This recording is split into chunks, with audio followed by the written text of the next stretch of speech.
नमस्कार अनि हार्दिक स्वागत छ दर्शकबिन कार्यक्रम प्रश्न समयमा म भूपाल रिटेल। विश्वका सहरहरूमध्ये सबैभन्दा प्रदूषित सहरको सूचीमा नेपालको काठमाडौँ पनि परेको छ र यो कार्यक्रम हामीले सुरु गर्दै ताका चाहिँ शुक्रबार पहिलो शीर्ष स्थानमा रहेको काठमाडौँ प्रदूषणका दृष्टिकोणले आज दोस्रो स्थानमा रहेको अवस्था छ अथवा फ्लक्चुएसन छ। बिहानको अवस्थामा चौथो, साँझमा दोस्रो अवस्थामा पुगेको छ। मानवीय कारण र कतिपय प्राकृतिक कारणले वातावरण प्रदूषण हुँदै गर्दा आम रूपमा खतराको तहभन्दा पनि माथि प्रदूषण पुगे पछाडि स्वास्थ्यमा कतिपय समस्याहरू देखिएका गुनासाहरू व्याप्त भएका छन्। एकातर्फ कोरोना भाइरसको दोस्रो लहर, त्यसको जोखिम, त्यसमाथि घातक अवस्थाको वायु प्रदूषणका कारण मानिसहरू चिन्तित भएका छन्, कता कता आत्तिएको अवस्था छ। यो किन भयो? हुन त हाम्रो प्रदूषणको स्तर सधैँ खराब नै भनिन्छ, तथापि कहिलेकाहीँ हामी आत्तिने अवस्थामा किन पुग्छौँ? सरकारी निकायहरूले यसलाई नियन्त्रणका लागि के कस्ता कामहरू गरिरहेका छन्?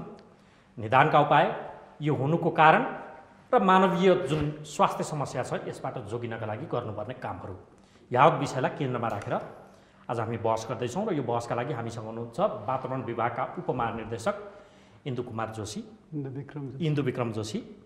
स्वागत छ तपाईँलाई। यसैगरी हामीसँग हुनुहुन्छ सुकराज ट्रपिकल तथा सरुवा रोग अस्पतालका निर्देशक सागर राज भण्डारी। नमस्कार, सागर कुमार राज भण्डारी। र हामीसँग हुनुहुन्छ पूर्व वातावरण मन्त्री गणेश शाह।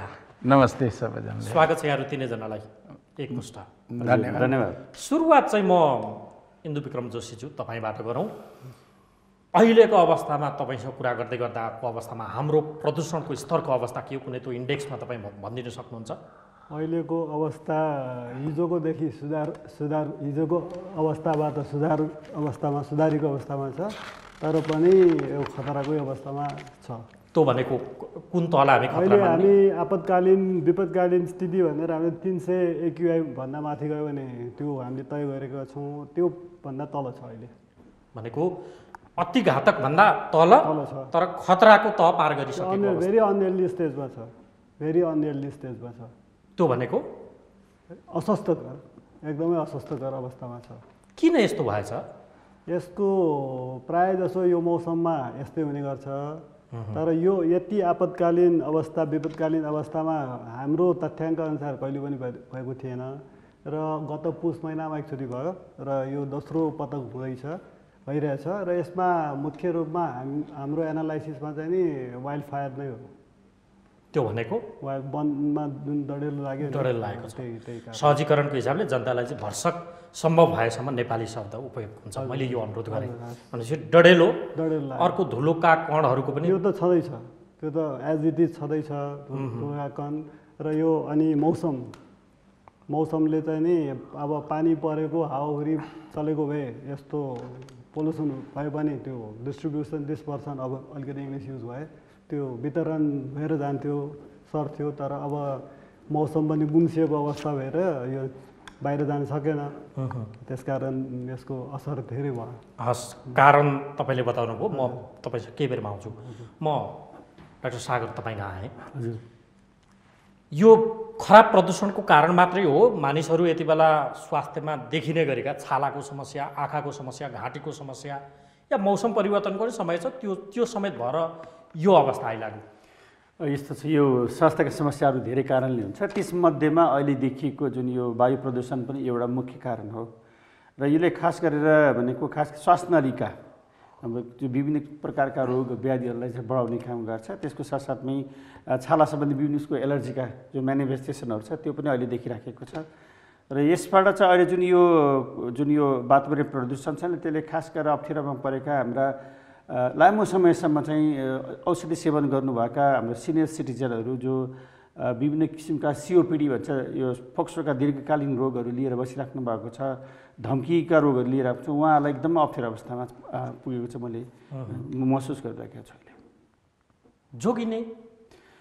जोगिने त सबभन्दा पहिले त भनिराखेको छ, अनावश्यक रूपमा तपाईँ बाहिर नजानुहोस्, भिडभाड नगर्नुहोस्, जानुहुन्छ भने सुरक्षित टाइममा जानुहोस् र मास्क लगाएर मात्र जानुहोस् भनेका छ। त्यस्तै यदि तपाईँले आफैले नै यो जुन वातावरणीय प्रदूषणको लागि तपाईँको डोमेस्टिक एक्टिभिटिजले पनि केही रोल प्ले गर्छ। तपाईँको घर वरिपरि कुनै चिजहरू छन् फोहोर मैला छ त्यसलाई जलाउने काम गर्नु भएन। तपाईँले जति पनि वेस्टहरू छ त्यसलाई चाहिँ सेग्रिगेसन गरेर अलग गरेर राख्नु पर्यो।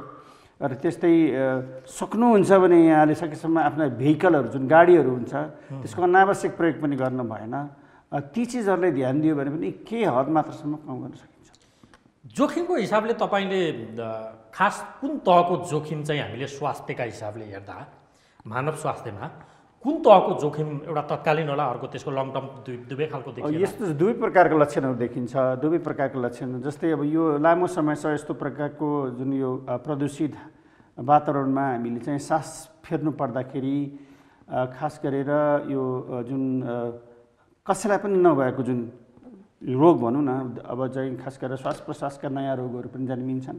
लामो समय त्यो कन्टिन्युएसन भइदियो भने त्यो एउटा चाहिँ त्यसले एउटा क्रोनिक अवस्था अथवा लामो समय अथवा त्यसलाई दीर्घरोगीको चाहिँ अवस्थामा चाहिँ हामी पुग्छौँ, जसले गर्दाखेरि हाम्रो फोक्सोको क्यापासिटीदेखि लिएर सबै प्रकारका समस्यामा ह्रास हुँदै आउँछ। त्यो मान्छेलाई भोलिको दिनमा अक्सिजन डिपेन्डेन्ट हुने होइन, अब कुनै फिजिकल एक्टिभिटिज गर्दाखेरि उसलाई सास फेर्न गाह्रो हुने त्यस्तो प्रकारको भइराखेको हुन्छ।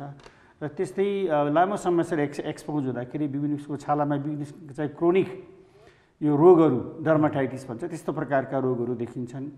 र अनि यसले गर्दाखेरि त्यति मात्रै नभएर अन्य रोग व्याधिहरू पनि जो हुनुहुन्छ अन्य रोग व्याधिको पनि बढ्ने प्रक्रिया चाहिँ बढ्दै जान्छ।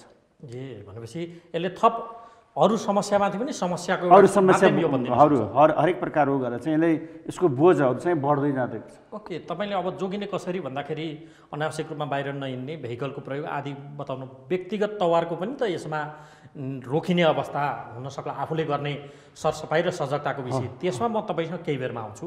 त्योभन्दा अगाडि म गणेश साजु तपाईँसँग आउँछु। तपाईँ पूर्व वातावरण मन्त्री पनि।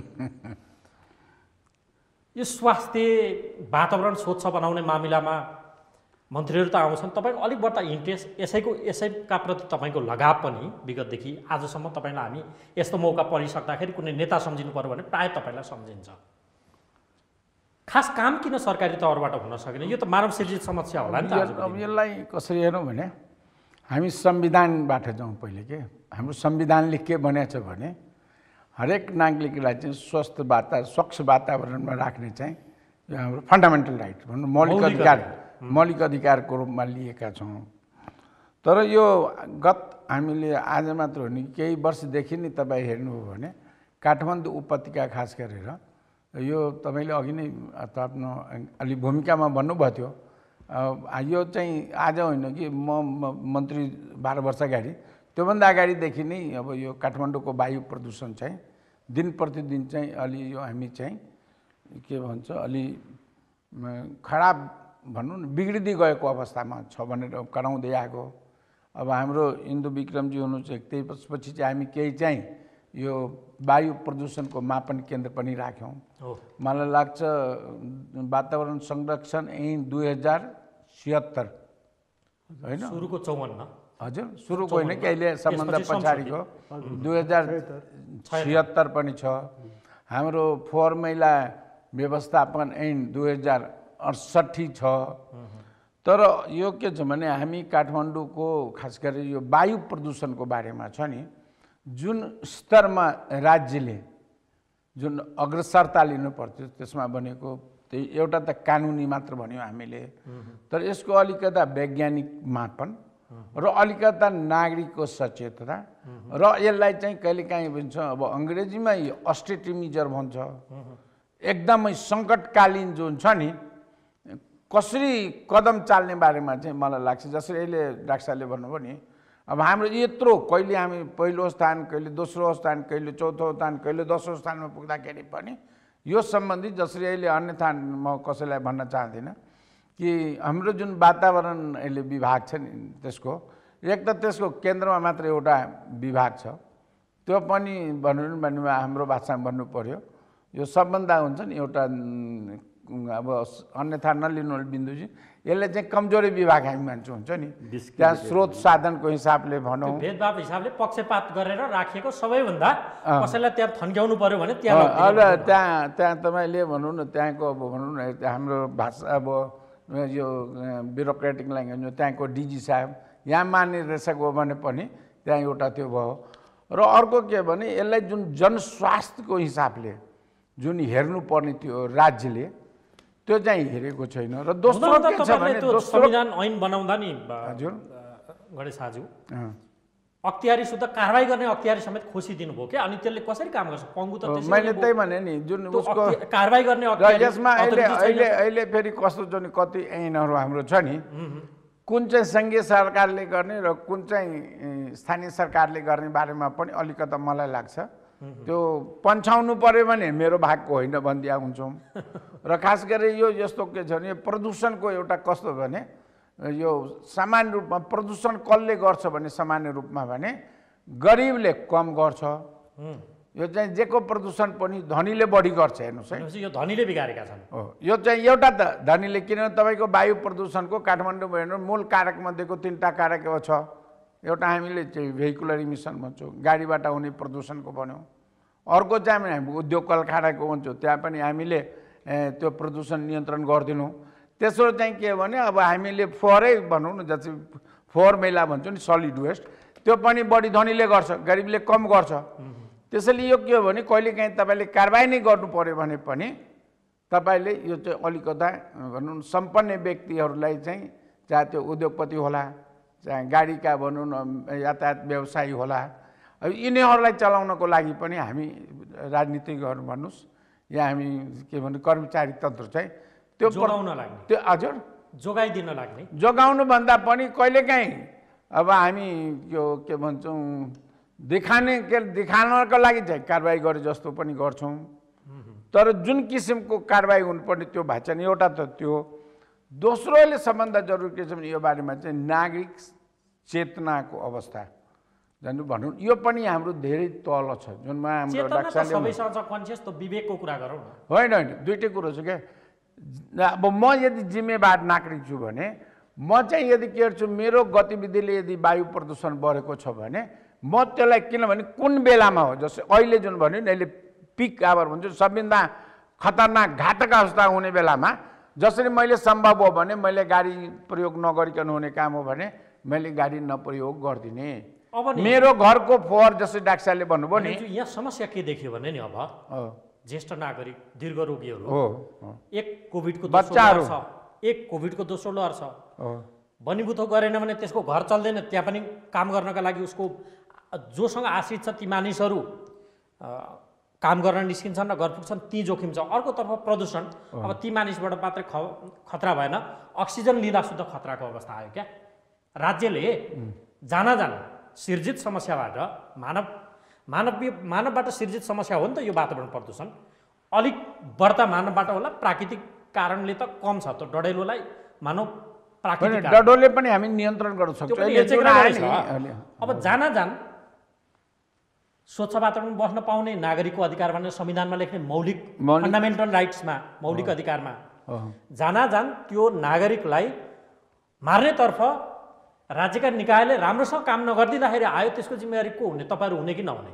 होइन, यो त राज्यलाई त्यसैले कति ठाउँमा के छ भने तपाईँको यस्तो चिजहरू भयो भने तपाईँले यदि विकसित मुलुक गर्नु भने यही भएर कहिलेकाहीँ नयाँ राजनीतिक पार्टिज आन्दोलनहरू पनि सुरु भएको छ। जस्तै तल युरोपमा जब प्रदूषण धेरै बढ्यो, औद्योगिक प्रदूषण हुँदाखेरि तपाईँ हामीले सुनेको कुरो हो, ग्रिन पार्टी आयो होइन। अब जसरी अब त्यो कहिले समुद्रको पानीसँग होला, कहिले वायु प्रदूषणसँग होला कि।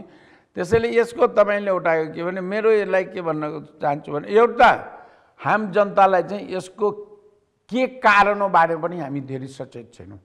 त्यसको लागि चाहिँ तपाईँले यसमा मानव सिर्जित समस्या, यदि त्यो समस्या आयो भने त्यसलाई निराकरण गर्ने राज्यका इन्टिटीहरू छन् नि, अवयवहरू हो, तिनले काम गरिदिनु पर्यो। पहिले के हो भने काम नगरिदिँदा, समयमा जरिवाना नगर्दै बापत अथवा निगरानी नगर्दै बापत आज नागरिक स्वच्छ वातावरणमा बस्न पाउने हकबाट वञ्चित छ। तर त्यसैले अहिले के हो भने यसको लागि जुन तपाईँले मैले के भन्दै थिएँ भने यसको लागि पूर्वानुमान जुन मौसमको गरेको छु नि, त्यसै गरी केही पूर्वानुमानहरू हामीले जस्तै अघि हाम्रो इन्दुजीले भन्नुभयो नि या अरू हामीले पनि जति अहिले बुझ्ने कोसिस गर्छौँ।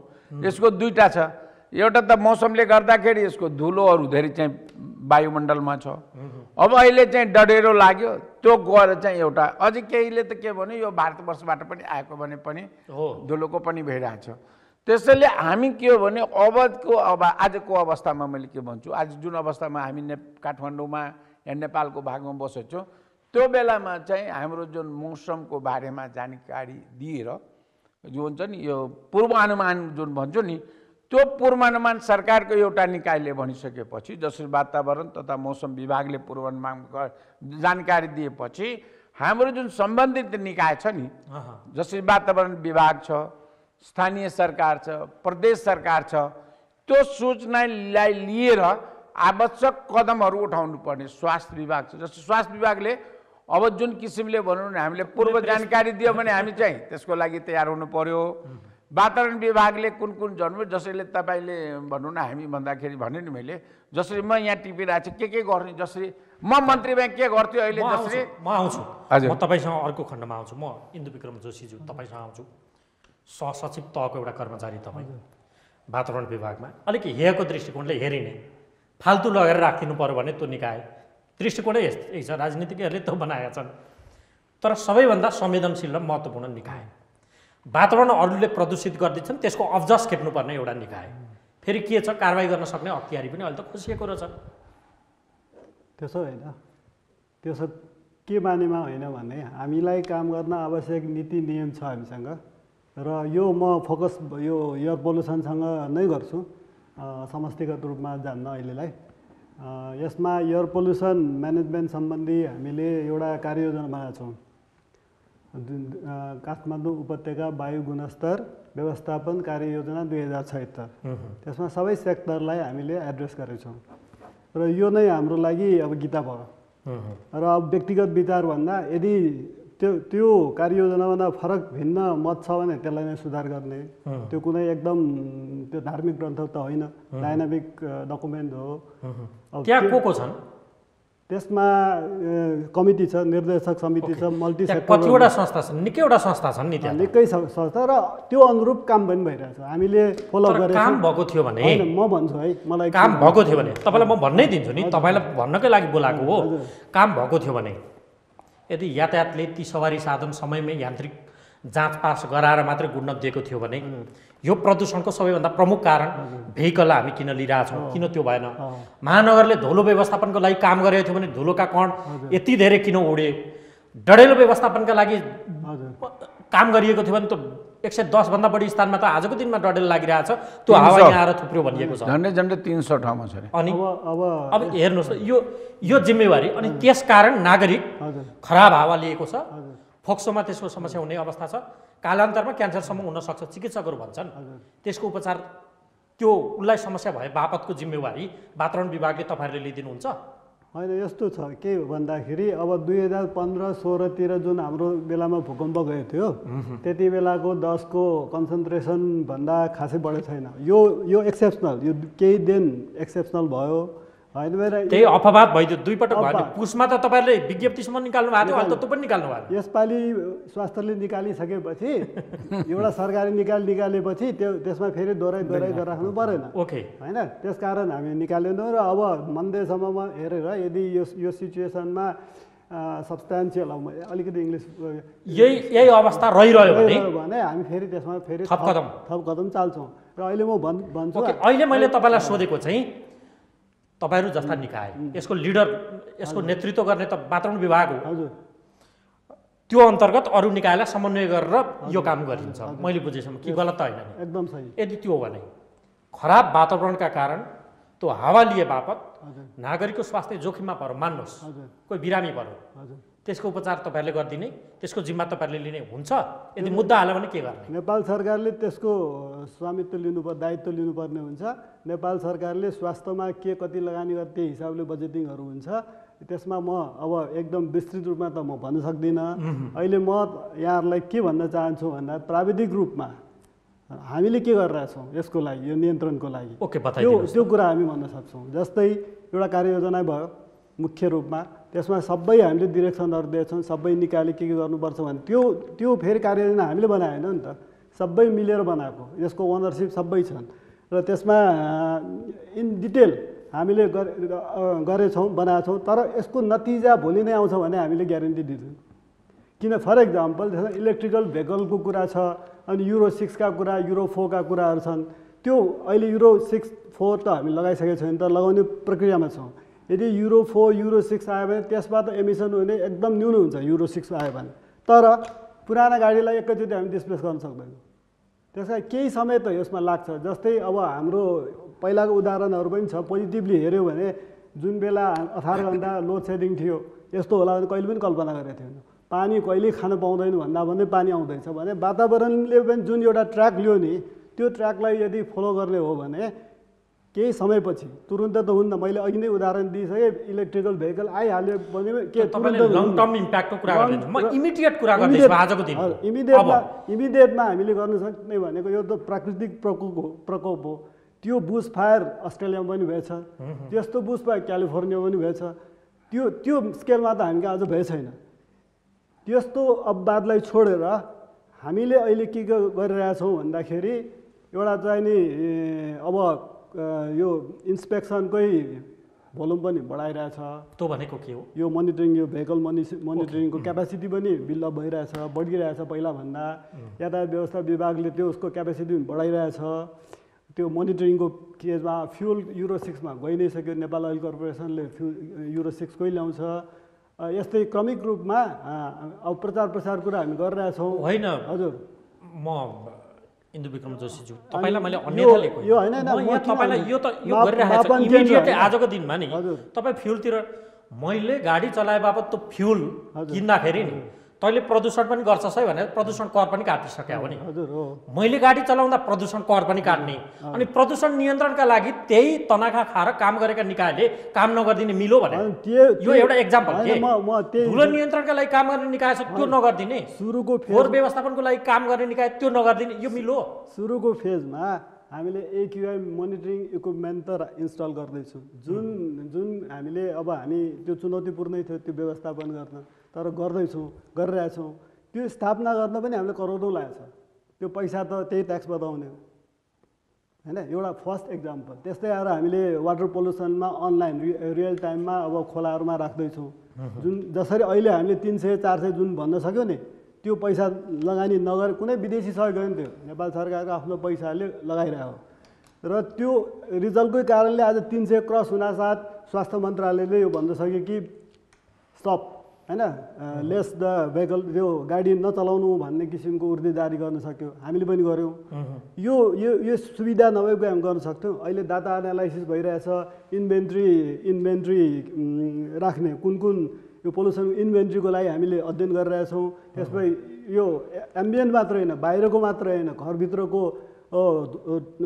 के वायुमण्डलको हावाको अवस्था कस्तो छ भनेर हामीले त्यो पनि अनुसन्धान गरिरहेछौँ। कामहरू त भइरहेछ। त्यो सबैको लगानी श्री नेपाल सरकारको लगानीमा छ। यो लङ टर्मको कुरा आयो। नेपाल अहिले म तपाईँलाई इमिडिएटली हजुर आजको दिनमा तत्काल यी अवयवहरू क्रियाशील भएर हजुर यत्रो धेरै वायु प्रदूषण भयो, पाटाभरि हामी सम्भवतः पानी छिटेको देख्न पो पाउँथ्यौँ कि, धुलो सफा गर्दै गरेको पो देख्न पाउँथ्यौँ कि, जोरबिजोरै लागु भएको पो देख्न पाउँथ्यौँ कि, जनस्वास्थ्य सङ्कट काल भन्ने तपाईँहरू त्यो टर्मिनोलोजी पनि प्रयोग गर्नुहुन्थ्यो, बा त्यो नै पो हुन्थ्यो कि। अब यति बेला पब्लिक होलिडे 2 दिन जति त छ, अब होलीको पनि छ, त्यसकारण चुप लागेर आनन्दले बस्नुभएको हो कि फ्लक्चुएसन पनि छ। फेरि 1, 2, चौथोबाट फेरि अप भइरहेछ। त्यो फर्स्ट सेकेन्डलाई त्यति ध्यान हामीले किन दिनुहुन्न भन्दाखेरि हाम्रो अवस्था हाम्रै स्वास्थ्यसँग रिलेट गर्नु पर्यो। यदि विश्वमा 500वटा सहरहरू चाहिँ नि 400भन्दा माथि पर्यो, हामी 500मा भयो भने खुसी मनाउने कुरा भएन। हाम्रो अवस्था यदि 300भन्दा माथि, 200भन्दा माथि भयो भने हामी नम्बर 100 भए पनि हामी चिन्तित हुनुपर्छ। यो खालि पोजिसन ऱ्याङ्किङको कुरा होइन, हाम्रो स्ट्याटस के छ त्यसलाई हेर्नु पर्यो फर्स्ट होइन। अहिले तत्काल त मैले भने नि, तत्काल त हामीले इमर्जेन्सीको कुराहरू जोर बिजोर गर्ने या क्याम्पसहरूमा, कलेजहरूमा या स्कुलहरूमा बिदाई दिने, यस्तो पनि काम गर्नुपर्ने हुन्छ। त्यो भनेको कुनै खुसीको कुरा होइन। के भन्छ रोकथामको कुरा भएन, प्रिभेन्सनको कुरा भएन, यो करेक्टिभ मात्र भयो। मास्क लगाउने, मुख धुने, बाहिर ननिस्कने भन्ने कुराहरू चाहिँ करेक्टिभ मात्र भयो। तर लङ टर्ममा त जानलाई त सिस्टमेटिक ढङ्गले जानु पर्यो। अहिले अवस्था बुझ्नु पर्यो, डाटा एनालाइसिस गर्नु पर्यो, त्यसपछि इन्भेन्ट्री राख्नु पर्यो, कुन पोर्सनबाट कति आउँछ थाहा पाउनु पर्यो। त्यसपछि नै हामीले पोलिसीलाई अरू त्यो सबै इन्डस्ट्रीलाई के गर्ने भने प्लानिङ छ हाम्रो। जस्तै इत्ता भत्ता एउटा कारक हो। इत्ता भत्तालाई या त स्थानान्तरण गर्नु पर्यो, या त यसको टेक्नोलोजी अहिले जुन फिक्स चिम्नीमा चलाइरहेछ, फिक्स चिम्नी भन्ने टेक्नोलोजी चलाइरहेछ भने टनलमा जानु पर्यो। पहिलाको हामीले सम्झौँ भने गणेश सरलाई अब झन् बढी जानकारी छ कि विक्रम टेम्पू चलिरहेको बेलामा, हिमाल सिमेन्ट चलिरहेको बेलामा कति पोल्युसन थियो यहाँ, र त्यसलाई हटाइदियो। अनि त्यस्तै त्यति बेला मुभिङ चिम्नी थियो, यो अपवाद उदाहरण भयो। मुभिङ आफ्नैलाई यो कतिपय धनीहरूलाई जो पहुँच राख्छन् उपल्लो तहमा, राजपाटमा पनि पहुँच राख्न सक्नेहरू छन् नि, उद्योगी व्यापारी अलिक धनी वर्गका मानिसहरू कारवाही गरे जसो गर्ने, कतिपयलाई जोगाउने, उहाँले नि भनिसक्नुभयो त। अनि त्यस्तो होइन, इन्डस्ट्री अस्पताल सबैले कारवाही भएको छ। कारवाहीको हेर्न चाहनुहुन्छ भने विभागमा सम्पर्क राख्नुभएको हुन्छ। कारवाहीको केसमा सिफारिस हामीले गर्छौँ, मन्त्रालयबाट कारवाही हुन्छ। तर एउटा डाटा नि यहाँ तपाईँसँग कुरा गर्दै गर्दाखेरि मैले यहाँ खोजेँ, हजुर ग्लोबल्ली हजुर एयर रिपोर्ट 2015 अनुसार हजुर एभ्री इयर नेपालमा 1 लाख जति मानिसको प्रदूषणकै कारण, खराब वायुकै कारण मृत्यु हुन्छ। एउटा रिपोर्ट, 16को रिपोर्ट हामी गरिरहेछौँ तपाईँहरू भन्ने। 21मा हामी बहस गर्दैछौँ, यो 16को उदाहरण हो। यो अप डाउन पनि छ, अझ बढ्दो अवस्थामा छ। WHO हेऱ्यो भने त्योभन्दा बढी देखिँदो रहेछ। यत्रा मानिसको मृत्यु खराब प्रदूषणका कारण जिम्मा लिने कि नलिने? अवश्य लिने नि। नेपाल सरकारले त्यस्तो गैरजिम्मेवारी काम त गर्दै गर्छ, त्यही भएर त निकायहरू छन्। हाम्रो भागमा के छ भन्दाखेरि यो प्रदूषण नियन्त्रण गर्ने। के छ भन्नुहोस् त तपाईँहरूको भागमा चाहिँ? यही प्रदूषण नियन्त्रण गर्ने, हाम्रो भागमा प्रदूषण नियन्त्रण गर्ने। स्वास्थ्य मन्त्रालयले स्वास्थ्य सम्बन्धी त्यसबाट हुने असरलाई न्यूनीकरण गर्ने, त्यसलाई निराकरण गर्ने उहाँले गर्नुहुन्छ। तर नियन्त्रण गर्नुभन्दा पूर्व त हामीलाई अवस्था के छ भनेर जाँच्नु पर्यो। पहिलाका कामहरू जति पनि एकदम प्रशंसा गर्ने योग्य काम भयो भने त्यो फ्रेगमेन्टेड अवस्थामा छ, टुक्रा टाक्रा हिसाबले। तर हामी एक्सन प्लान गरेर कम्प्रिहेन्सिभ तरिकाले अहिले गइरहेछौँ। त्यसमा रिसर्चका कुरा पनि छ, नियम कानुनलाई परिमार्जन गर्ने कुरा पनि छ, र घरभित्रका उद्योगका यसरी फोहोर बाल्ने कुरा सबै कुरा छ, कसरी कन्ट्रोल गर्ने भन्ने कुरा। तर एकै दिनमा हुँदैन त्यो। यसमा पनि यो प्राकृतिक प्रकोप टाइपको हामीले त्यसलाई प्रोटेक्सन गर्ने भनेको त्यो मास्क लगाउने, उहाँ डाक्टर साहबले भन्नुभयो जस्तो मात्र हो अहिलेको उपाय। त्योभन्दा बाहेक छैन अहिले तत्काल त आजको भोलि त त्यो छैन। पानी नि छिटेर पनि एउटा न एउटा त पानी लोड लेभल छिटेर हुँदैन। त्यो आकाशबाट माथि त्यो जुन हाम्रो प्रविधि जुन मैले भने नि क्यालिफोर्नियाले गर्न सक्दैन। तपाईँ त उदाहरण एमाजोनमा लागेको डढेलोको जस्तो उदाहरण यहाँ दिएर मिलेर नि। हाम्रो इम्प्याक्ट त्यही हो। एउटा जोग्राफिकल्ली हाम्रो काठमाडौँ भ्यालीमा छ होइन, सिचुएसनलाई बुझ्नु। तपाईँले यो बताउनु भयो, अब यो कारण चाहिँ अझै पानी नपरेसम्म यो समस्या हट्दैन। मौसम विज्ञान विभागले यो भनिरहेको छ। कम त भयो। तपाईँसँग म कार्यक्रम गर्न आउनुभन्दा अगाडि त्यहाँको अपडेट लिँदा पानी नपरेसम्म यो अवस्था छैन। फेरि काठमाडौँमा यो हावा चाहिँ यो प्रदूषण आएर किन थुप्रियो, अन्तबाट चाहिँ उडेर आउने, यहीँ आएर थुप्रिने, हावा लाग्दै यो चिज जाँदैन भन्दा उसले तर्क अलिकति यहाँको भूबनोटलाई पनि दिएको छ। त्यसकारण पानी नपरेसम्म अवस्था नाजुकै हुन्छ, उसले तर्क दिएको छ। पोल्युसन घट्यो, तपाईँ उदाहरण दिँदै हुनुहुन्छ। भेहिकल पनि त पब्लिक होलिडे भएर घटेका छन् नि त। एकदम अवश्य हामीले त्यसमा सोचेछौँ आज र भोलि घट्छ। अब सोमबार फेरि बढ्न थाल्यो भने हामीले त्यही अनुसार काम गर्छौँ। त्यो भनेको जनस्वास्थ्य सङ्कटकाल भन्ने अवस्था पनि आउन सक्छ। हस्, केही बेरमा आउँछु म। डाक्टर सागर तपाईँ कहाँ आएँ। वार्षिक 1 लाखभन्दा बढी मानिसको खराब वातावरण, खराब प्रदूषणका कारण, हावाका कारण मृत्यु हुँदो रहेछ। त्यसबाट सिर्जित समस्याका कारण 1 लाख होइन 30,000। WHO को एनुअल्ली, यो त ग्लोबल रिपोर्टको उदाहरण दिएको 16को देखो। 16 तर अहिले अन्तिम समयमा यो 30-35,000को 30,000 का नेपालमा। ओके, नेपालमा। यसबाट ती सबैको उपचार चाहिँ निःशुल्क गरेको जानकारी छ तपाईँलाई? तपाईँ त निःशुल्कै उपचार गराउने एउटा केन्द्रको निर्देशक पनि हो। छैन, यो तपाईँलाई भन्नुपर्दाखेरि कतिपय यो कार्यक्रमहरूमा जस्तै बिमाको कार्यक्रममा निःशुल्क उपचार हुन्छ। जति पनि लामो समयसम्म औषधि खानुपर्ने व्यक्तिहरूले यदि उहाँ बिमामा आबद्ध हुनुहुन्छ भने बिमा मार्फत चाहिँ उहाँले पाउनुहुन्छ, त्यो कार्यक्रम छ। त्यस्तै यो बिमामा भनेको जस्तै विभिन्न 12वटा क्राइटेरियाका मान्छेले सर्भिस पाउनुहुन्छ। त्यसमा सिनियर सिटिजनदेखि लिएर गरिब, अति गरिब, अपाङ्ग, अनि त्यसपछि जेन्डर बेस्ड भाइलेन्समा परेका व्यक्तिदेखि थुप्रै व्यक्तिहरू पर्नुहुन्छ। त्यो बाहेक अधिकांश व्यक्तिले अहिले पनि भन्नुपर्दाखेरि झन्डै 40% टोटल पपुलेसनले चाहिँ यो सर्भिस प्रोभाइडर यो तपाईँको प्राइभेट इन्स्टिट्युट्सबाट पाइराख्नु भएको छ। त्यस्तो अवस्थामा उहाँहरूले चाहिँ सायद पैसा नै तिरेर चाहिँ यो सेवा लिइराख्नु भएको छ। ग्याप के को छ यहाँ? ग्यापको त्यो एक मौलिक फन्डामेन्टल राइट्सको रूपमा हामीले स्वच्छ वातावरणमा बस्न पाउने अधिकार लेख्यौँ, त्यो नहुँदाखेरि मानिस श्वास प्रश्वासका कारण मर्नुपर्ने अवस्थामा आइलाग्यो।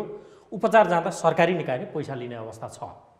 अनि यस्तो छ, फोक्सोको उपचार निःशुल्क गर्न सक्ने अवस्था त छैन, मान्नुहोस्, छ। पैसा तिर्नु पर्दैन। यसो विश्वास गरेर सरकारी अस्पतालमा गइदिनु पर्यो, उहाँ विश्वास गरेर गइदिनु पर्यो। अहिले त के भइरहेको छ भन्दाखेरि उपचारको नाममा व्यापार पनि भइरहेको छ हेर्नुहोस् है। यदि खास गरेर अहिले तपाईँको यो के भन्छ एउटा स्युरो भिआइपिजम भन्ने चलन, जो चाहिँ ठुलो अस्पतालमा गयो भने चाहिँ उसलाई गर्वको अनुभूति हुने होइन, ठुलो अस्पतालमा उपचार गर्ने समाजको अगाडि चाहिँ उसलाई चाहिँ एकदमै ठुलो के अरे धनी व्यक्ति भएको चाहिँ उसलाई चाहिँ गर्वको महसुस हुने त्यस्तो अवस्था छ। यसकारण अहिले कतिपय सरकारी अस्पताल पनि त्यस्ता अस्पतालहरू छन् जुनमा गएर चाहिँ सर्भिस लियो भने एकदमै सरल मूल्यमा पाउनुहुन्छ। कतिपय ठाउँमा निःशुल्क सेवा पनि पाइरहेका छ होइन। त्यसमा तपाईँले थाहा पाइसक्नु भएको छ कतिपय अस्पतालहरूमा यो सेवा लिनको लागि जनताको विश्वास जित्नको लागि यी सरकारी अस्पतालले एउटा रणनैतिक यो चाहिँ योजना अघि लगेर चाहिँ यो कामहरू गर्नुपर्छ। त्यसो गर्दाखेरि जनताको विश्वास जित्यो भने चाहिँ मानिसमा चेतको पनि अभाव कतिपय। दोस्रो लहरको कोभिडको तनाव बुझ्ने मान्छे, त्यसको भुक्तभोगी कसैलाई लागेको छ भने त्यसले त जीवनभर कसैलाई शराब दिनु पर्यो भने कोभिड लागोस् भन्ने अवस्था पनि छ है डाक्टर साहब। तर कोभिडको एकातिर हालत त्यो छ, अर्कोतर्फ प्रदूषणले एकदम समस्या पारो भनेर बारम्बार आम सञ्चार माध्यमले पनि फुकिरहेको छ। गभर्मेन्टको तर्फबाट पनि चेतनामूलक कुनै न कुनै रूपमा अलर्ट जारी गर्ने काम भएको छ। मानिस थेत्तरो भए जस्तो मास्क समेत नलगाउने, भिडभाड कायम गर्ने, यो केले काम गरिरहेछ? के भइरहेछ? यो चाहिँ के देख्नुभयो? अनि यस्तो छ, हाम्रो नेपाली जनमानस कस्तो छ भन्दा अलिकति हरेक वस्तुको चाहिँ हेरछेक्राइ गर्ने एकदम क्रम बढिराखेको छ। आजै म तपाईँको बजारमा एकैछिनको लागि गएँ, म अवस्था एकदमै नाजुक छ। मानिसहरूको भिड छ, ठेल छ, कसैले पनि मास्क लगाएका छैनन्, नजिकै खोकिराखेका छन्, व्यापारीले पनि मास्क लगाएका छैनन्। ठुल्ठुला व्यापारीहरूले चाहिँ उनीहरूको पसलमा चाहिँ सेनिटाइजेसनहरू चाहिँ लगाएको छैनन्। कसैले चाहिँ मास्क लगाएको छैन भने कसैको मोनिटरिङ कसैले पनि गरेको छैन, त्यो अवस्था छ। यसो हेर्दाखेरि अब यस्तो अवस्था भयो भने भोलि डेफिनेटली हामीले यो सेकेन्ड वेभ पनि आउँदैछ, आइसक्यो र यसले उग्र रूपले पनि लिन्छ। र अब यतातिर चाहिँ फेरि अर्को चाहिँ तपाईँको जुन यो युरोपबाट आउने कन्ट्रिजहरूबाट आउने व्यक्तिहरू जस्तै इन्डियाबाट आउने व्यक्तिहरूको मुभमेन्ट अलिकति कन्ट्रोल गर्न सकेन, मोनिटरिङ गर्न सकेन भने यो चाहिँ सेकेन्ड वेभ थर्ड वेभ र तपाईँको अहिले भन्दै आएको नयाँ भेरिएन्टहरू पनि आइराखेको छ। त्यो भइदियो भने त हाम्रो चाहिँ अवस्था झन् नाजुक हुँदै जान्छ। यसलाई चाहिँ कन्ट्रोल गर्न त्यति राम्रो सङ्केत छैन। हामी जस्तो चाहिँ अब रिसोर्स कन्स्टेन्ट कन्ट्रीमा यो अलिक असाध्यै गाह्रो छ। तपाईँले देखिराख्नु भएको नि योभन्दा पहिले हामीलाई चाहिँ 10-9 यो झन् 1 वर्षसम्म हामीलाई कति अप्ठ्यारो अवस्था भएको थियो। सायद यो आयो भने चाहिँ हामी अलिकति त्यसलाई कन्ट्रोल गर्न चाहिँ अलिकति अप्ठ्यारो पर्छ। ओके, पोल्युसनमै अलिक म केन्द्रित हुन्छु, कोभिडतिर विषय बरालियो। पोल्युसन नियन्त्रणका लागि एउटा अथोरिटी, त्यो जुन रणनीतिक कार्ययोजना बनाइएको छ त्यो भित्रको एउटा निकाय स्वास्थ्य मन्त्रालय छ। जनताको स्वास्थ्य समस्या आए पछाडि अस्पताल पुग्नुभन्दा अगाडि नआओस्, तपाईँहरूले पनि त काम गरिदिनु, तपाईँ पनि स्वास्थ्य मन्त्रालय अन्तर्गतको एउटा प्रतिनिधि हुनुहुन्छ। किन चुक्यो सरकार चाहिँ? यसमा मन्त्रालय किन चुकेको छ? यस्तो सरकार भन्दा पनि सरकार भन्नाले तपाईँ पनि कोही मानिस पनि चाहँदैन नि बिरामी हुन त, कोही पनि चाहँदैन। कोही पनि सबभन्दा पहिले यो जानकारी दिने भनेको चाहिँ सरकार भनेको सिंहदरबार मात्र होइन, स्वास्थ्य मन्त्रालय, वातावरण मन्त्रालय मात्र होइन। हरेक नागरिक पनि सरकारकै अङ्ग हुन्, तपाईँ पनि सरकारका अङ्ग हुन्। सबैको आफ्नो रोल एन्ड रेस्पोन्सिबिलिटी हुन्छ। यस्तो अवस्थामा त सबैले चाहिँ रोल प्ले गर्नु पऱ्यो नि। जस्तै तपाईँ नै अब यो चाहिँ अब खालि तपाईँको यो वातावरण प्रदूषण भन्नुभएको छ, एक्युआई मात्र भनेर त भएन नि। कसरी वातावरणलाई सुरक्षित बनाउन सकिन्छ भन्ने मेजर्सको बारेमा तपाईँले जनसमुदायलाई चाहिँ भन्न सक्नु पऱ्यो। अहिले तपाईँले यो खालि फेसबुक हेरेर यो चाहिँ मेसेन्जर हेरेर भाइको यो दुनियाँ यो चाहिँ यो के सामाजिक सञ्जाल हेरेर मात्र भएन नि। यसमा भएको वस्तुलाई चाहिँ हृदयङ्गम गरेर जनतालाई सरल भाषामा कसरी बुझाउन सकिन्छ भन्ने कुरा तपाईँले त्यो एक्सप्लोर गर्नु पऱ्यो। मेरो काम पनि त्यही हो। जसरी म यहाँ आइराखेको छु स्वास्थ्यको एउटा जिम्मेवारी व्यक्तिको हिसाबले, अब यसलाई कसरी बचाउन सकिन्छ, के गर्न सकिन्छ भनेर म तपाईँ कहाँ आइरहेको छु, त्यो पनि रोल हो। त्यसकारण चाहिँ सरकारका यो चाहिँ सबै अङ्गहरूले यस्तो अवस्थामा काम, जस्तै अब वातावरण सरले चाहिँ भनिसक्नु, जोशी सरले भनिसक्नुभयो, यो मल्टी स्टेक होल्डर चाहिँ एउटा इनिसिएसन हो। यो एउटै यो वातावरण मन्त्रालयले मात्र गर्ने चिज होइन। जस्तै अब यो सजायकै कुराहरू, रुल्स एन्ड रेगुलेसन फलो नगरेकोमा त्यसलाई चाहिँ पनिसमेन्ट गर्ने कुराहरूमा हामी स्वास्थ्यको पनि अधिकार छैन, उहाँहरूसँग पनि अधिकार, यो त गृह प्रशासनसँग छ नि त, उहाँहरूसँग चाहिँ कोर्डिनेसन गराएर जानुपर्छ नि। तर दुःखको कुरा के भन्दाखेरि हामी जति पनि यी नीति नियमहरू बनाउँछौँ एकदम एक्सिलेन्ट बनाउँछौँ कि एक्सिलेन्ट बनाउँछौँ, तर त्यसको इम्प्लिमेन्टेसन गर्दाखेरि अलिकति अप्ठ्यारो छ अवस्था। त्यो पनि गभर्मेन्टकै एन्टिटी बिच कोअर्डिनेसन छैन। कोअर्डिनेसन भए तापनि अब तपाईँको के यो धेरै लामो समयदेखि अब हाम्रो व्यवहार नै परिवर्तन हुनुपर्छ कि हाम्रो नैतिकतामा अलिकति डेभलप हुनुपर्छ। यो यस्तो प्रकारको एक्टिभिटिज गर्दाखेरि यो भायोलेसन हुन्छ, मैले गर्न हुँदैन, यो अपराध हो भन्ने कुरा कर्तव्यबोध गरिदिनु पर्ने, हरेक नागरिकले गरिदिनु पऱ्यो नि त। त्यही कर्तव्यबोध गर्दैन भनेर त राज्यका निकाय छन् नि त, फेरि त्यसले पनि त अलिकति रिजिड भइदिन सक्नु पर्यो। हो, रिजिड हुनुपर्छ। रुल्स एन्ड रेगुलेसन भायोलेसन गर्नेलाई पनिसमेन्ट गर्नु पर्यो। यदि पनिसमेन्ट गर्यो भने फेरि त्यसको डिफेन्स गर्ने फेरि अर्को मेकानिजम छ। हेर्नुहोस्, एक्सेप्सनल केस बाहेक त्यस्तो त उदाहरण छैन फेरि हामी कहाँ।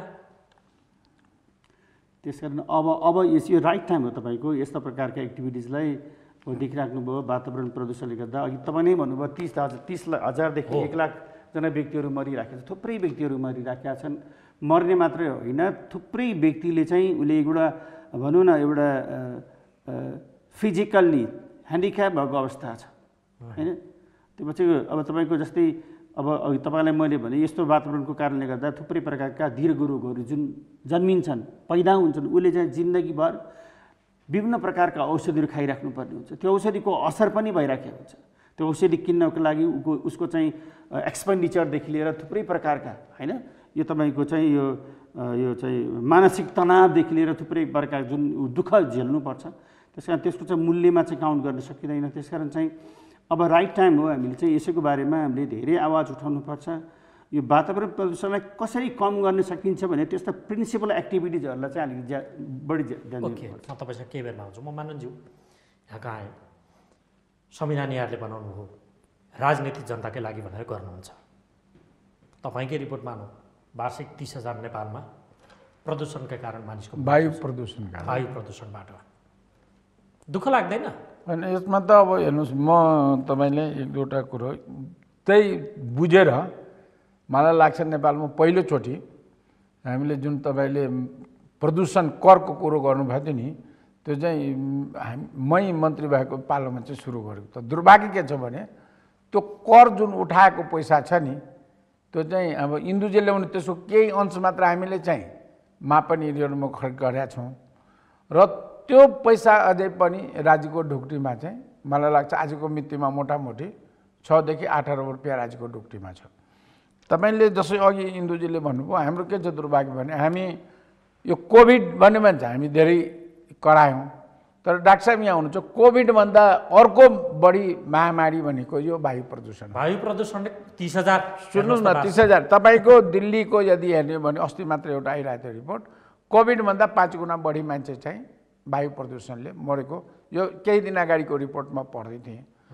अब हामी कहाँ डाटा, अब म त्यति भन्न सक्दिनँ तपाईँले हो, तर हामी कहाँ एउटा चाहिँ मर्ने भयो, एउटा चाहिँ डाक्टर साहबले भने दीर्घ रोगी भएको जुन छ नि त्यसको 18 छ, कुनैमा 30 छ, धेरै छ, धेरै त्यसको बिरामी छ। त्यसैले के छ भने मेरो एउटा यसमा धेरै साधारण भाषा नागरिकलाई बुझाउने गरी भन्छु मैले, मान्छे जन्म दिँदाखेरि पृथ्वीमा सबभन्दा पहिले के लिन्छ? पानी पनि लिँदैन, हावा लिन्छ। र मान्छे मर्नुभन्दा अगाडि पहिले के छोड्छ? सास लिन छोड्छ। त्यसैले हामी स्वच्छ हावा दिनुका लागि जुन छ नि, राज्यले, नागरिकले, वैज्ञानिकले, सबै उद्योगपति जति छ नि, हामीले या त चेतनाको अभाव छ, या त प्रतिबद्धता कम छ, या हेलचेक्रे भयो यो त होइन। म यो चेतना भनेको कस्तो छ भने सचेतना हामी अहिले आजभोलि जानकारी हुनु सचेत थाहा छ त्यसलाई कार्यान्वयन हो हो त्यसलाई त्यसलाई चेतनाको स्तर नभए जसरी भन्नु म यदि जसरी भनौँ न म अहिले तपाईँले नेपालको मैले अघि धनीको कुरो गरेँ सरकारको कुरो गरेँ या गरेँ हामीले बिजुलीको गाडीमा हामी कस्तो नियम बनाइन्छौँ सरकारले भने वायु प्रदूषण बढ्यो हामी चाहिँ विद्युतीय गाडीलाई चाहिँ बढावा दिने भन्छौँ नीति नियम र कर बनाउँदाखेरि के भन्छ विद्युतीय गाडीमा हामी चाहिँ ट्याक्स बढाउँछौँ कर बढाइदिन्छौँ भनेपछि त्यो पनि फेरि कसले भन्दाखेरि तपाईँहरू कम्युनिस्टकै सरकार हुँदा होइन मैले म तँलाई त्यसैले त मैले भने नि त्यसैले यस्तो गतिविधिको म चाहिँ तपाईँहरू यहाँ पनि सार्वजनिक रूपमा पनि र मैले आन्तरिक रूपमा पनि के गरेछु भने यस्तो गतिविधि हामी गर्दाखेरि चाहिँ झन् हाम्रो चाहिँ हुन्छ नि हाम्रो विश्व नेता भन्नुहोस् हाम्रो भनौँ जनताले हेर्ने दृष्टिकोण जुन चाहिँ बुझ्ने मान्छे किनभने आजको मितिमा हजारौँ हजार चाहिँ तपाईँको वातावरण विज्ञान वातावरण इन्जिनियरिङ वातावरण व्यवस्थापन पढेका चाहिँ युवा पुस्ताहरू छन् हगि त्यसैले अहिले के हो भने मैले तपाईँले भनेको कि सरकारले चाहिँ करको माध्यमबाट गर्यो त्यसपछि नै वातावरण विभागको पनि उत्पत्ति त्यसपछि नै हो तपाईँले त्यसको हेर्नुभयो भने त्यसैले अहिलेको आवश्यक वार्षिक 30,000 मानिसको मृत्यु हो खराब हावाका कारण छ हो प्रदूषित हावाका कारण प्रदूषित हावाको कारण भनौँ न 30,000 मानिसको मारे बापत बडो टर्रो लाग्ला छुचो लाग्ला दुःख लाग्ला हामी हो मैले धेरैचोटि भनेको छु म तपाईँको यस्तै एउटा यस्तै तपाईँहरूको के भन्छ यो के भन्छ यो टेलिभिजन कार्यक्रममा अब म नाउँ किन भनौँ कुनै च्यानलको हो कि कार्यक्रममा के भनेपछि यो चाहिँ अति दण्डनीय हो यो संविधानको हिसाबले हो भनेदेखि या अरू हिसाबले भनेदेखि हामी चाहिँ एक किसिमले चाहिँ ज्यान मारा भन्ने किसिमको छौँ हामी त्यसैले ज्यान मार्नुभन्दा कति मान्छेलाई बचाउन सकिन्छ त्योतिरको बारेमा चाहिँ राज्यले चाहिँ र अरू निकायहरूले पनि कडाभन्दा कडा कदम या जसो भन्नु यो जुन छ नि तपाईँले यहाँ विषय एउटा बडो ताजुब लाग्ने विषय वातावरण प्रदूषण भए बापतको अवगाल लिनुपर्छ वातावरण विभागले त्यसले समन्वय गर्नुपर्छ कोसँग गृहसँग पनि गर्नु पर्यो स्वास्थ्यसँग पनि गर्नु पर्यो यातायात भौतिक आफ्नै विभागीय मन्त्रालय नै भइहाल्यो यावत शिक्षा सबै मन्त्रालयसँग गर्नु पर्यो त्यसको सुपरभाइजरको वातावरण विभागको डिजी सहसचिव त्यहाँ लगेर राखिदिने तपाईँहरूले सरुवा बढुवा गरिदिने डिजी को हुन्छ जुनियर भइदिन्छ गृह मन्त्रालयको त्यसले अथवा अर्थको कुनै एउटा अधिकृतता चलाउन नसक्ने हैसियत हुन्छ उसको काम कसरी गर्छ नेतृत्व त सिनियर डिजी लगेर राख्ने ठाउँ होला नि त त्यो न कि कामै गर्न नसक्ने र सबैभन्दा हेलित विभाग भनेर हामीले भन्ने अवस्थाको विभाग बनाउने हो त्यो यो पनि त आजको दिनको उसलाई टेर्दै नटेर्दिने समन्वय नगर्दिने हेर्नुहोस् के भनेदेखि तपाईँले मैले अघि नै भने त्यो त्यति मात्र हुने कुनै जमानामा वातावरण मन्त्रालय पनि छ नि त्यो सबभन्दा कमजोर मन्त्रालय हेर्ने भन्ने थियो तपाईँले जानकारीको लागि कि अहिले त अहिले वातावरण र वन जोड्दाखेरि अलिकता मन्त्रालय चाहिँ बलियो जस्तो देखिन्छ किनभने बम जोडिया छ अहिले तर त्यहाँ वाता तथा वन मन्त्रालयमा पनि वन चाहिँ बलियो हुन्छ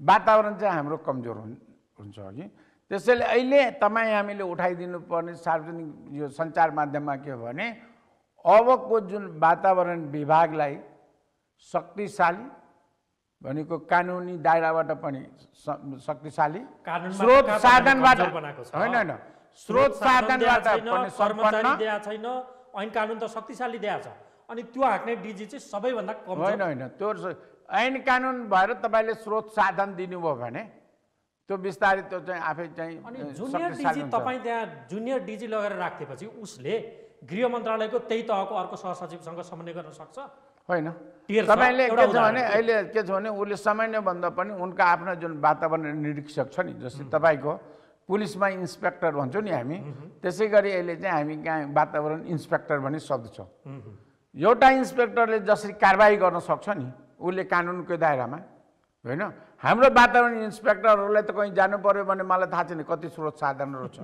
उहाँले कति चाहिँ जसो भने यो दुईटामा खास गरेर तपाईँले अघि यो वातावरण निरीक्षक र त्यसै गरी एउटा हाम्रो उपभोक्ता हतिक संरक्षण विभाग छ नि त यो दुईटैको हालत हेर्छु म कहिलेकाहीँ गएर बजारमा या आमना हस्तक्षेपकारी भूमिका खेल्नुपर्ने कहिलेकाहीँ भनौँ न बल प्रयोग भन्छौँ हामी त्यो भने कानुनी मात्राको बल प्रयोग भन्छौँ जसरी गाडी प्रदूषणको यत्रो मुस्रो धुवाँ चाहिँ गइरहेछ, त्यो वातावरण विभागको इन्सपेक्टरले देखे पनि कारबाही तर गर्नु माननीय अन द स्पट। तपाईँ आफै भुक्तभोगी, एक त त्यही मन्त्रालयको तपाईँ मन्त्री समेत भइसक्नु 12 वर्ष अघि होइन, 12 वर्षै भइसक्यो, 12-13 वर्ष 12 वर्ष प्लस भइसक्यो। गइसक्यो। सत्तारूढ दल पनि हो तपाईँ। फागुन 23 को अदालतको फैसला पछाडि पनि आजको दिनसम्म सरकारको समर्थन फिर्ता लिएको छैन, तर सत्तारूढ दल हो। सत्तारूढ दल हो। जनताको हितका लागि काम गर्ने खोइ भूमिका के काम गर्यो? 3 वर्ष त यही गभर्मेन्टले पार गरिसक्यो। शोषितका विरुद्ध काम गर्छौँ, जनताका लागि काम गर्छौँ, अरूभन्दा हामी फरक हौँ, आइडियोलोजीले फरक हौँ, कम्युनिस्ट हौँ नि त हामी त भनेर धक्कु पनि त दिनुहुन्छ तपाईँहरू, तर काम त अरूभन्दा फरक रहन्छ। काम खोइ यो तपाईँ आफै भुक्तभोगी यावत इतिवृत्तान्त बनाउनु भयो। एउटा पार्टीको तपाईँ स्थायी कमिटी मेम्बर पनि फेरि तपाईँको भूमिका समन्वयको हिसाबले त तपाईँको पावर कति चल्छ हेर्नुहोस् त। अब यो मैले यसलाई अब 2 शब्दमा जवाफ दिन्छु। पहिले कुरो के हो भने यो यति यो छ नि हाम्रो प्रदूषणको चाप र त्यसको लागि राजनीतिक व्यक्तिले गर्नुपर्ने काम जुन छ नि भन्नुहुन्छ भने तपाईँले जस्तै अघि हाम्रो इन्दुजीले भन्नुभयो नि 2076 को कार्ययोजना, कहिलेकाहीँ प्रधानमन्त्रीज्यूले नि यो बारेहरूमा जुन छ नि बोल्नुहुन्छ। तर हाम्रो के छ भने अझै पनि मलाई लाग्छ सागरजीले भन्नु नीति नियमहरू हामी धेरै बनाउँछौँ, तर त्यसको कार्यान्वयन गर्ने जुन इकाइ छ नि त्यो इकाइ अझै पनि हाम्रो भनौँ न शक्तिशाली भन्नुहोस् तपाईँको भाषामा, मैले यहाँ बढी प्रभावशाली भन्नुहोस्। यो शक्तिशाली प्रभावशाली दुईवटा कुरोले गर्दो रहेछ, एउटा एन्ड र अर्को स्रोत र साधन, र तेस्रो जनताको पब्लिक ओपिनियन भन्छ नि त्यसलाई, यो जनताले चाहिँ यो चिजलाई चाहिँ गरेको ठिक हो भनेर भनिदिनु पर्यो। हामीसम्म अहिलेसम्म पनि तपाईँले केही भनौँ न, अहिले हामी सायद अब भनौँ तपाईँको टिभीमा हामीले कतिवटा चाहिँ जनस्वास्थ्यको बारेमा छलफल गर्छौँ, कोरोना आउँदाखेरि कति छलफल भयो होला, तर वायु प्रदूषणको अब यही हिजो तुवालो आइगयो, अब 1 नम्बर भयो भने एकचोटि गर्छौँ, त्यसपछि हामी बिर्छौँ। त्यसैले म धेरै मेरो आफ्ना फोरमहरू म सार्वजनिक जग्गामा मैले भने तपाईँले गर्ने या तपाईँले होइन मैले यसको लागि चाहिँ मेरो तर्फबाट मैले राजनीतिक स्तरमा, वैज्ञानिक स्तरमा र आम सञ्चार माध्यममा यो तीनटै मेरो जति सक्छ त्यो माध्यममा मैले के भन्छु भने अहिलेको वातावरण क्षेत्रको सबभन्दा प्रमुख एउटा जिम्मेवारी मध्येको चाहिँ यो वायु प्रदूषण नियन्त्रण गर्ने। इन्द्रजीले ठिकै भन्नुभयो, त्यसको डाटा एनालिसिस होला, तर त्यसको सँगसँगै कहिलेकाहीँ भन्छ नि सङ्कटकालीन हामी के उपाय के मिजर्सलाई भनौँ के अब हामीले के अवलम्बन गर्ने सङ्कटकालीन अवस्था भयो। अहिले मलाई के लाग्छ यो अन्तिम केही दिनमा हेर्नुहुन्छ भनेदेखि केही दिन अगाडि चाहिँ हामी 10वटा मध्ये माथिको थियौँ, तपाईँहरूले योभन्दा केही दिन अगाडि केही हेर्नु 1 सप्ताह अगाडि मलाई लाग्छ 10औं मध्येको थियौँ, अहिले चाहिँ 1-2 मा गइरहेछौँ भनेपछि यो विषयलाई चाहिँ राज्यले खास गरेर जुन छ नि हाम्रो सङ्कटकालीन अवस्थाको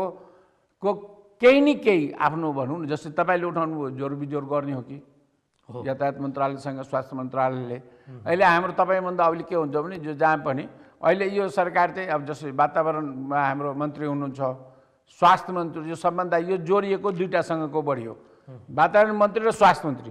स्वास्थ्य मन्त्रीले सबै नागरिकको जनस्वास्थ्यको जिम्मेवारी लिएको हुनाले वायु प्रदूषणबाट पनि हामी जोखिममा छौँ।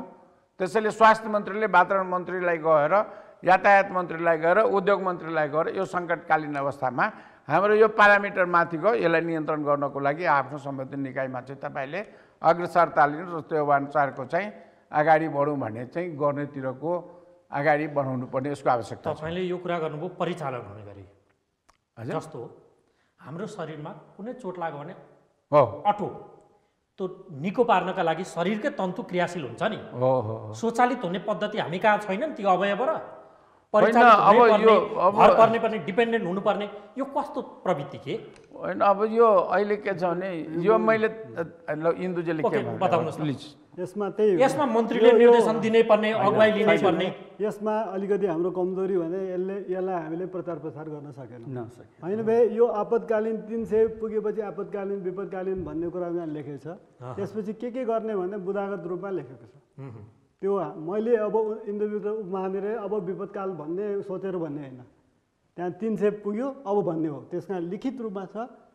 र त्यसमा निर्देशक समिति भनेर स्टेक होल्डरको एउटा कमिटी छ जुन पोलिसी लेभलको भने कार्यान्वयन समिति भनेको सचिवज्यूको उहाँ माननज्यू के भन्दै हुनुहुन्छ भने नि यहाँ यसको अगुवाई लिनु पर्यो मन्त्रीहरूले तत्काल स्वास्थ्य वातावरण गृह के छन् हजुर ती सबै फेरि अर्थको कुराहरूलाई निकासा त्यसमा परिचालित हुनु अर्थ यी सबैको सम्बन्ध यो अटो छ स्वचालित हुनु पर्दैन भन्ने मेरो प्रश्न के होइन त्यही त स्वचालित हुन्छ भइरहेछ क्या अब 2 दिनको कुरा भयो जस्तै लास्ट टाइमको फर इक्जाम्पल जुन बेला 300 कति हो कतना साथ हामीले बैठक बस्यौँ त्यसपछि हामीले त्यो सूचना जारी गर्यौँ त्यो स्वत हो स्वचालित हो र स्वचालित भए पनि अब कहीँ कतै अब समस्याहरू आयो भने त्यसलाई सुधार गर्ने कुरा अर्को भयो होइन त्यो अलरेडी छ हामीले बुद्धिले भ्या जति त्यो कुरा सबै राखेको छ त्यहाँ विपदकालको व्यवस्था पनि राखेको छ कति भयो विपदकाल के गर्ने भन्ने स्टेप बाई स्टेप छ एकैचोटि झ्यापझुप बन्द गर्ने कुरा छैन यदि अन्तिम अवस्था आयो भने मात्रै पहिला कुनै ठाउँमा बन्द गर्ने जोर बिजोर गर्ने कुनै ठाउँमा बन्द गर्ने हुँदा भएन भने स्कुललाई बिदा दिने समेत छ स्कुल कलेज बन्द गर्ने यस्तो कुराहरू पनि छ तर आवश्यकता अनुसार हुनु पर्छ अब व्यवहारिक पाटोको कुरा अलिकति पोलिसीगत भन्दा नि व्यवहारिक अघि मैले उहाँलाई राजनीतिक व्यक्तिलाई जवाफ दिन सजिलो छ जति तपाईँहरू कर्मचारी बचेर पनि बोलिदिनु पर्यो फेरि अनुशासनको मामिला आउला त्यहाँ तपाईँ आफै यसको भुक्तभोगी नहुनु होला तर तपाईँ सेकेन्ड मेन त हो बाथरुम विभागको आजको दिनमा यहाँहरूले समन्वय गरिदिनु पर्ने त यी सबै निकायसँग छ नि फेरि सबैभन्दा थन्को लगाउनु पर्यो अलिक चुरीफुरी कम गर्नु पर्यो भने त्यसलाई लगेर त्यहाँ थन्काइदिउँ यो प्रवृत्ति छ है हेर्ने दृष्टिकोण त्यो छ अघि माननज्यूले भन्नुभयो त्यहाँ जुनियर डिजी भए बापत त्यसले गृहमा गर्नुपर्ने समन्वय अर्थमा गर्नुपर्ने अरू निकायसँग गर्नुपर्ने अप्ठ्यारो पर्दो रहेछ कि रहन्छ यो तपाईँहरू आफै व्यवहारिक भन्न मिल्छ भने कृपया बताउनुहोस् म अब तथ्याङ्कको आधारमा कुरा गर्ने हो होइन वस्तुगत रूपमा कुरा अनि व्यवहारिक जटिलताको कुरा सोध्दैछु नि त हाम्रो डिजी साहब अहिले 5-6 महिनापछि सचिव हुनुहुन्छ अब जुनियर भने कि सिनियर भने अब त्यो त रेडियोमा प्रदेश एकमा पनि बसेर काम गरेर आउनुभयो उहाँ फेरि यही अन्तर्गत त अनुभव उहाँको वातावरण विभागमा कति नै हो र फेरि होइन उहाँ त्यो हाम्रो सिस्टममा प्रशासनको राख्ने समन्वय गर्ने सजिलो हुने भन्नाले त्यो हाम्रो नेपाल सरकारको व्यवस्था भएर मैले त्यहाँ कमेन्ट गर्दिनँ टेक्निकल्ली मैले लिड गरिरहेको छु मसँग 25-30 वर्षको एक्सपिरियन्स छ वातावरण सम्बन्धी तर मैले सोधेको चाहिँ तर त्यहाँ पावरको हिसाबले नि जुनियर छैन जे होस् म त्यति मात्र भन्छु पावरको हिसाबले आफ्नै रेङ्किङको गृहसँग कुरै गर्न नसक्ने हो कि अर्थसँग नसक्ने हुन्छ नि त अनेक ओहो गृह हो नि त अर्थ हो नि हेर्ने दृष्टिकोण म त्यहाँ गए 3 जना डिजी भले तपाईँलाई भन्न अप्ठ्यारो होला सायद त्यो व्यवहारिक अप्ठ्यारो छँदै छैन त्यसो वस्तुगत मैले त्यहाँको 3 जना डिजीको एक्सपिरियन्स भयो डिजीहरू छिटो फेर्ने त्यहाँ समस्या भयो तर जुनियर चाहिँ छैन कोही पनि जुनियर त्यहाँ डिजी भएन समस्या छैन सिनियरिटीको हिसाबमा समस्या भएन तर अब डिजी साहबहरू प्रशासनको डिजी साहबहरू 1 वर्ष 2 वर्षमा त्यहाँ सारिहाल्ने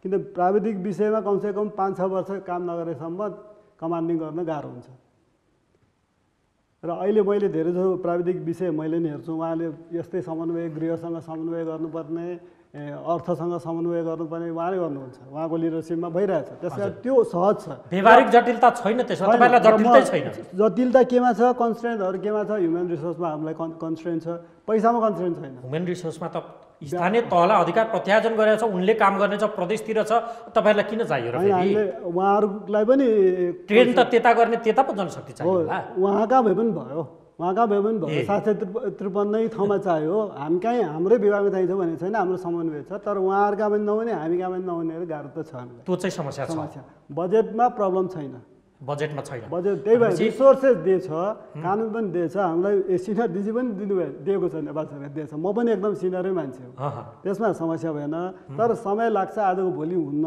रिजल्ट आउँदैन जटिल समस्या छ त्यसकारण अब मैले अघि पनि एक्जाम्पल दिएर भने कुनै काम गर्न यो कुनै मेसिन लगाएर ठ्याक्क सफा गर्ने भन्ने हुन्न होइन त्यहाँ नीतिगत रूपमा लिड गर्न पनि त 2 जना सहसचिवको दरबन्दी छ 2 जना सहसचिवले हाकेको एउटा विभाग यो तहको अवस्थामा यति आलोचना गर्ने अवस्थामा पुगो के त त्यही ह्युमन रिसोर्स नभएर वातावरण व्यवस्थापन एउटा चुनौतीपूर्ण किनभने अब इकोनोमीसँग रिलेटेड छ अब गाडीको सङ्ख्या बढै छ हाम्रो जुन इकोनोमी ग्रो हुँदै जाँदाखेरि गाडीको पनि हुने स्वाभाविक हो हामीले गाडी नै नल्याऊ रोक भन्न कति जायज छ यदि गाडी आउँछ भने प्रदूषण हुन्छ उद्योग थप्छन् त प्रदूषण हुन्छ त्यसलाई कन्ट्राडिक्टरी छ त्यहाँ कन्ट्राडिक्टरी छ त्यसलाई कमसेकम त्यसको इम्प्याक्ट होस् एडभर्स इम्प्याक्ट कमसेकम होस् भनेर हामी काम गर्ने हो र त्यही अनुसार काम गरिरहेको छौँ अहिले मैले भने अघि फेरि Euro 6 Euro 4 ल्यायो भने कम हानि हुन्छ, तर हानि त हुन्छ। तर यति मास गाडीहरू थपिरहेछ भने केही त केही हुने। तपाईँलाई म धन्यवाद दिन भन्छु। म डाक्टर सागर तपाईँबाट कार्यक्रम टुङ्ग्याउँछु। अघि उहाँको सुझाव मैले लिइसकेको छु। स्रोत साधन र कतिपय सरकारी अस्पतालको विशेष नेतामाथि अघि तपाईँले प्रश्न गर्दै हुनुहुन्थ्यो, ती मेरो प्रति प्रश्न र कार्यक्रम म टुङ्ग्याउँछु अन्त्यमा। मानौँ एयर पोल्युसनबाट समस्या हुने जति सबै बिरामीहरू सरकारी अस्पताल आउने भए ठिक छ हाम्रो संयन्त्रले? किन नठिक? ठिक छ, ठिक छ। सबैलाई भर्ना गर्नुपर्छ भन्ने छैन। उनीहरूको हामी कन्सल्टेसन गर्छौँ। कन्सल्टेसनले के गर्नुपर्ने हुनसक्छ, उहाँलाई चाहिँ काउन्सिलिङले पनि पुग्न सक्छ। विभिन्न किसिमका प्रिभेन्टिभ मेजर्सको बारेमा हामी भन्छौँ। उहाँलाई कुनै मेडिकेसनहरू दिनुपर्छ भने चाहिँ घरमै बसेर चाहिँ खान सक्नुहुन्छ। भनेपछि त्यति लुलो सरकारी अस्पतालहरू छैन। हामी एकदमै स्ट्रङ छ, एकदमै। तपाईँले देखिराख्नु भएको छ नि यो कोभिड-19मा हामीले कस्तो प्रकारका एक्टिभिटिज देखायो। तपाईँले डेफिनेटली हामी यो सरकारी अस्पतालपट्टि चाहिँ अब त्यति गर्व गर्छौँ। मानिसहरूले विश्वास गरेर आउँदा हुन्छ, मजाले आयो। तर त्योभन्दा अगाडि त त्यो अवस्था नहोस्, आफै सचेत हुनुहोस्। हो।